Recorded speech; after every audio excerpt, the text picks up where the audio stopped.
ভাই কামালের ভাই রাকিব আছে না, হ্যাঁ, রাকিবে আমার বোনের টিচিং করছে। নেটিজিং করছে। আচ্ছা ঠিক আছে, আমি ওদের নিয়ে একটু বসছি, তো হাতের কাজটা সারি, তারপর তোমার সাথে যাচ্ছি। না ভাই এখন বিচার করা রাখবো, আমার বোনে গিয়া বাসায় কান্নাকাটি করতেছে। ও কাটাকাটি করতেছে, তো কি বলো লিমন, যাওয়া তো দরকার। হ্যাঁ যাওয়া তো কি বলো গেলে তুমি? গিয়া একটা অসুবিধা করতে পারে, গেলে গিয়া তো একবার ডিস্টার্ব করতে পারে। কি বলো বন্ধু, চলো যাই। শিক্ষা তো দিতেই চলো হবে। চলো চলো, দেখে সবাই আসি। যাই। চলো সবাই চলো। চলো, ঠিক আছে।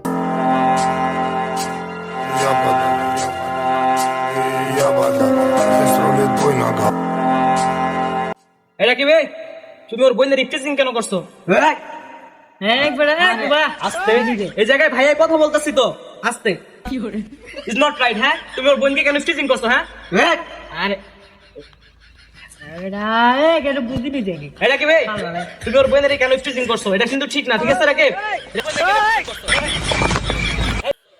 কি করে